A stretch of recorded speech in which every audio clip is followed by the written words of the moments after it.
Job chapter 36. Elihu also proceeded and said, Wait thou for me a little, and I will show thee, for I have yet somewhat to say on God's behalf.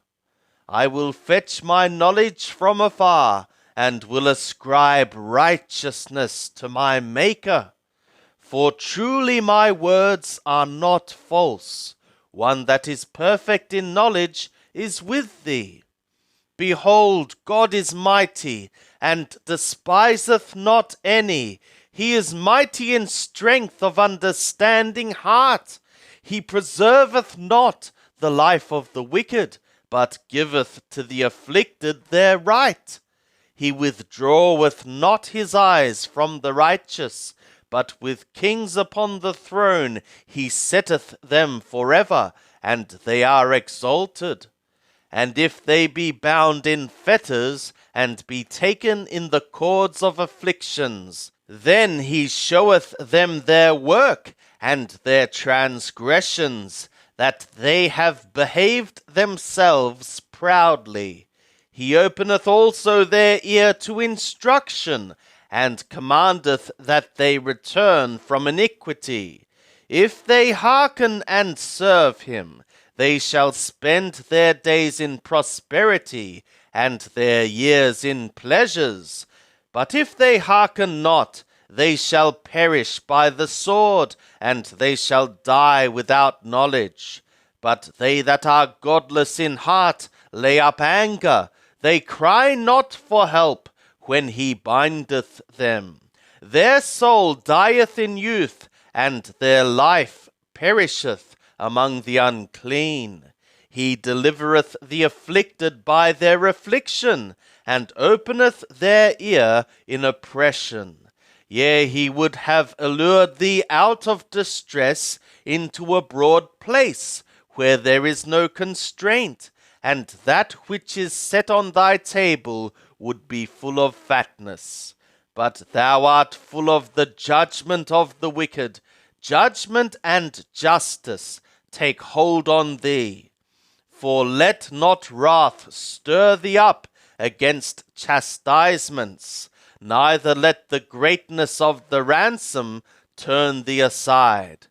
Will thy cry avail, that thou be not in distress, or all the forces of thy strength? Desire not the night, when peoples are cut off in their place. Take heed, regard not iniquity, for this hast thou chosen, rather than affliction. Behold, God doeth loftily in his power. Who is a teacher like him? Who hath enjoined him his way? Or who can say, Thou hast wrought unrighteousness? Remember that thou magnify his work, whereof men have sung. All men have looked thereon. Man beholdeth it afar off. Behold, God is great, and we know him not. The number of his years is unsearchable. For he draweth up the drops of water, which distill in rain from his vapour, which the skies pour down, and drop upon man abundantly. Yea, can any understand the spreadings of the clouds, the thunderings of his pavilion? Behold, he spreadeth his light around him, and he covereth the bottom of the sea. For by these he judgeth the peoples, he giveth food in abundance. He covereth his hands with the lightning, and giveth it a charge that it strike the mark.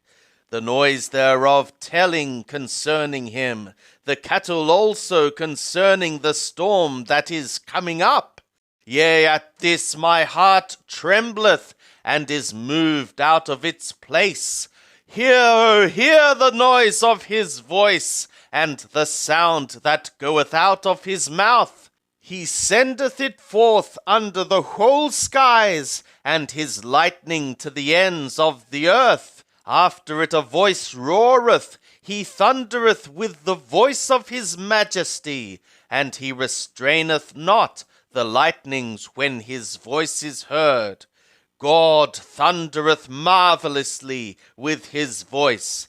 Great things doeth he, which we cannot comprehend.